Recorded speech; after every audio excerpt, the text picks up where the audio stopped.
Hello दोस्तों, जैसा कि आप लोग जानते हैं कि मैंने आप लोगों को बताया था कि मैं अभी घर पर जा रहा हूं, जिसके वजह से मैं आप लोगों के कमेंट का अच्छे तरीके से रिप्लाई नहीं दे पाया दोस्तों, जिसके लिए मैं दिल से माफ़ी चाहता हूं। दोस्तों अभी मैं घर पर पहुंच चुका हूं और स्टूडियो बनने में अभी थोड़ा सा वक्त लग रहा है, 3 से 4 दिन लगेगा, जिसके वजह से वीडियोस अच्छी आप लोगों को नहीं मिल पा रही है। मुझे इस तरह से वीडियो बनाना पड़ रहा है दोस्तों। तो दोस्तों इस वीडियो में हम ये देखेंगे कि क्रेडिट कार्ड किन किन लोगों को लेना चाहिए और किन किन लोगों को नहीं लेना चाहिए। इसके अलावा क्रेडिट कार्ड के क्या फ़ायदे होते हैं और क्या नुकसान होते हैं। तो दोस्तों वीडियो को बिल्कुल भी स्किप मत करिएगा, और अगर आप चैनल पर पहली बार आए हैं तो प्लीज़ चैनल को सब्सक्राइब कर लें ताकि आपको ऐसे ऐसे नॉलेजफुल वीडियोस मिले सबसे पहले। तो चलिए इसी के साथ में वीडियो स्टार्ट करते हैं। दोस्तों यहाँ पर क्रेडिट कार्ड के रिलेटेड जब आप लोग किसी भी सलाहकार से बात करते हैं, जैसे कि सलाहकार हुए या फिर एडवाइज़र हुए, यानी कि किसी भी पर्सन से आप बात करते हैं क्रेडिट कार्ड के रिलेटेड, तो यहाँ पर आप लोग को ये देखने को मिलता है कि लोग बताते हैं क्रेडिट कार्ड का इस्तेमाल नहीं करना चाहिए। क्रेडिट कार्ड का इस्तेमाल करने से आपका जो सिविल स्कोर होता है वो इफ़ेक्ट होता है, ज़्यादा इस्तेमाल नहीं करना चाहिए। इसके अलावा काफ़ी सारे लोग ऐसे होते हैं जो कि काफ़ी सारा क्रेडिट कार्ड यूज़ करते हैं। तो अभी हम आगे इसको भी इस वीडियो में डिस्कस करेंगे दोस्तों। सबसे पहले हम ये बात कर लेते हैं कि क्रेडिट कार्ड किन किन लोगों के लिए फ़ायदेमंद साबित होता है। तो दोस्तों यहाँ पर मैं आप लोग को बता दूं कि अगर आपका जो सैलरी है वो 20 से 25 हज़ार है, या फिर 50,000 रुपये है, या फिर 60,000 रुपये, यानी कि कुछ भी सैलरी है, अगर आपका सैलरी जो है वो 20,000 रुपये से ज़्यादा है, तो ऐसे केसेस में अगर आप 10% अपने सैलरी का एक्सपेंस करते हैं तब आप लोगों के लिए क्रेडिट कार्ड बेस्ट साबित होता है दोस्तों। क्योंकि ऐसा कोई भी पर्सन नहीं है कि जो 20,000 उनकी इनकम हो और वो 10% अपने इनकम में से ना बचाते हों। तो दोस्तों यहाँ पर अगर आप 10% एक्सपेंस करते हैं तो वो 10% आपको देने में कोई भी बुराई नहीं है। देखो आप कोई भी क्रेडिट कार्ड लेते हो तो क्रेडिट कार्ड में आप लोगों को एनुअल फीस देना होता है, इसके अलावा आपको प्रोसेसिंग फ़ीस कहीं कहीं पर पे करना होता है। तो देखो यहाँ पर क्या होता है कि काफ़ी सारे लोग क्या करते हैं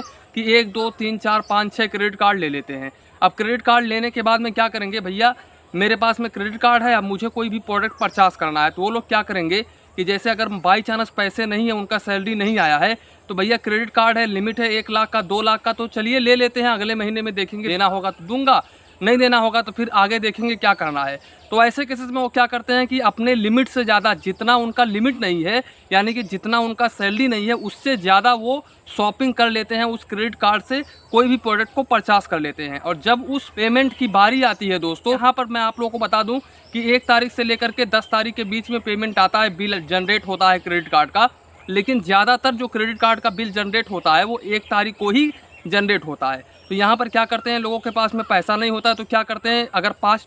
क्रेडिट कार्ड है या फिर 6 क्रेडिट कार्ड है तो वो अपने दूसरे क्रेडिट कार्ड से लेकर के दूसरे क्रेडिट कार्ड में पेमेंट कर देंगे। तो अब क्या होगा, देखिए आप क्रेडिट कार्ड से अगर आप कैश पेमेंट करते हैं तो यहाँ पर भी आप लोग को चार्जेस पे करना होता है, यानी कि पेनल्टीज़, जैसे कि इंटरेस्ट रेट हुआ। और एक बात का हमेशा ध्यान रखें दोस्तों, अगर आप क्रेडिट कार्ड इस्तेमाल करते हैं तो उससे कभी भी कैश विड्रावल ना करें, क्योंकि अगर आप कैश विड्रावल करते हैं तो यहाँ पर आप लोगों को 2% से लेकर के 3%, 4% तक का इंटरेस्ट रेट देना होता है बैंक को दोस्तों, जो कि काफ़ी ज़्यादा हो जाता है, मैं आप लोगों को बता दूँ। तो यहाँ पर आप कभी भी अपने लाइफ में अगर आप क्रेडिट कार्ड इस्तेमाल करते हैं तो आप उससे कैश विड्रावल ना करें, यानी कि कैश मत निकालें। आप उससे शॉपिंग करें और आप उतना ही शॉपिंग करें जितना कि आपका लिमिट है। देखो अगर हम फ़ायदे की अगर हम बात करें तो फ़ायदे में क्या है दोस्तों, आप कोई भी क्रेडिट कार्ड लो, मेरा मानना ये है, मेरा सजेशन ये है, अगर आप मेरी खुद की ओपिनियन मांगोगे तो मैं यहाँ पर आप लोग को ये कहूँगा कि आप लोग को ओनली 1 क्रेडिट कार्ड यूज़ करना चाहिए। और अगर आप 1 क्रेडिट कार्ड यूज़ करते हैं और अपने कमाई का, यानी कि आपके इनकम का ओनली 10% एक्सपेंस करते हैं, तब ऐसे केसेस में आप लोगों के लिए क्रेडिट कार्ड बहुत ही फ़ायदेमंद साबित होता है। ये मैं दावे के साथ में बोलता हूं दोस्तों, क्योंकि देखो अगर आपका जो पेमेंट है वो 20,000 है, अब 10% तो ऐसा तो नहीं है कि आपका जो सैलरी है वो 2,000 रुपये नहीं बचेगा मंथली का। अगर 20,000 सैलरी है तो 2,000 नहीं बचाएंगे, तो 2,000 अगर आप बचा लेते हैं तो 2,000 रुपये आप पेमेंट कर देंगे अगले महीने जैसे ही क्रेडिट कार्ड का बिल जनरेट होता है। अब ऐसा भी नहीं है कि अगर आपका सैलरी 20,000 है तो आप 2,000 का सामान खरीदो, क्योंकि क्रेडिट कार्ड से आप ईएमआई पर अगर आप शॉपिंग करोगे तो 40,000, 50,000, 60,000, 1 लाख का भी कर सकते हो। यहाँ पर आप ईएमआई 2,000, 2,500 के आसपास, यानी कि जितना आपका सैलरी है उसी के लिमिटेशंस के हिसाब से आप अपना ईएमआई बनवाओ, ताकि आपको अपना ईएमआई देने में कोई भी दिक्कत और परेशानी की सामना ना करना पड़े। तो यहाँ पर मेरा सजेशन ये है दोस्तों कि अगर आपका सैलरी कम है तो आप एक ही क्रेडिट कार्ड, देखिए आपका ज़्यादा है या फिर कम है उससे कोई भी लेना देना नहीं है, आप ओनली एक ही क्रेडिट कार्ड इस्तेमाल करो, क्योंकि उसमें बिल पेमेंट करने में भी आप लोग को कोई भी समस्या नहीं होगी। और दूसरी बात दोस्तों, अगर हम फ़ायदेमंद की बेनिफिट्स की बात करें तो क्रेडिट कार्ड से आप किसी भी प्लेटफॉर्म पर शॉपिंग करते हो, जैसे कि फ्लिपकार्ट, अमेज़ॉन, स्विगी, ज़ोमैटो, यहाँ पर आप कहीं पर भी शॉपिंग करते हो तो आपको 10% का, 5% का, 2% का छूट मिल जाता है। तो ये बहुत ही अच्छी बात है। देखो, अगर क्रेडिट कार्ड लेते हो और उसके लिमिटेशंस में आप एक्सपेंस करते हो और उसका जो बिल पेमेंट है वो टाइम टू टाइम पे करते हो, तो ऐसे केसेस में क्रेडिट कार्ड आपके लिए बहुत ही फ़ायदेमंद साबित होता है दोस्तों। यहाँ पर मैं कहूँगा कि कैश से कहीं ज़्यादा बेहतर क्रेडिट कार्ड हो जाता है। लेकिन वहीं पर दोस्तों, अगर आप 2, 4, 6 क्रेडिट कार्ड ले लेते हो और आप हद से ज़्यादा शॉपिंग कर लेते हो, तब ऐसे केसेस में आप लोगों के ऊपर पेनल्टीज़ पर पेनल्टीज़, इंटरेस्ट पर इंटरेस्ट पड़ने लगता है। इसके अलावा आपका जो सिविल स्कोर होता है वो भी इफ़ेक्ट होता है। फिर बाद में आप किसी भी फाइनेंस कंपनी से लोन लेने के लिए जाओगे तो वहाँ पर आप लोग को लोन नहीं मिलेगा,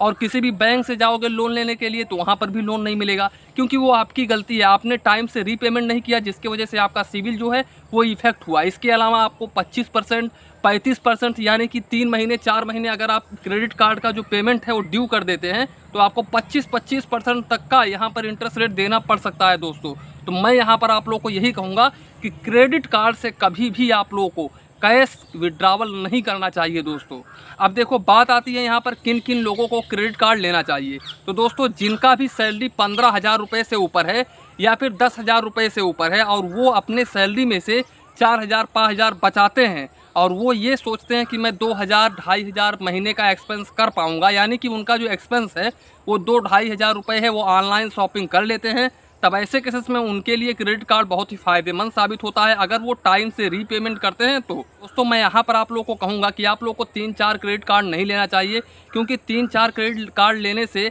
आदमी के अंदर लालच आ जाता है दोस्तों, तो वो अपने लिमिट के चक्कर में हद से ज़्यादा परचेस कर लेता है, यानी कि हद से ज़्यादा शॉपिंग कर लेता है, और फिर बाद में जब उसको बिल पेमेंट देना पड़ता है तब वो दे नहीं पाता है, जिसके वजह से उनका सिविल इफेक्ट होता है। इसके अलावा उनको 2%, 3%, 5% तक का इंटरेस्ट रेट देना होता है बैंक को, जो कि काफ़ी ज़्यादा हो जाता है दोस्तों। तो मैं यहाँ पर यही कहूँगा कि आप लोग को ओनली 1 क्रेडिट कार्ड लेना चाहिए दोस्तों। ये एक बात का ध्यान रखें कि अगर आपका सिविल स्कोर बेहतर है तो आपको axis bank, HDFC bank, ICICI bank, IDFC first bank, यानी कि इंडिया का कोई भी प्राइवेट सेक्टर बैंक हो या फिर गवर्नमेंट सेक्टर बैंक हो, आप लोगों को क्रेडिट कार्ड बिल्कुल फ्री में ऑफर करेंगे दोस्तों, और वो भी फ़ोन करके, सर क्रेडिट कार्ड ले लो, क्रेडिट कार्ड ले लो।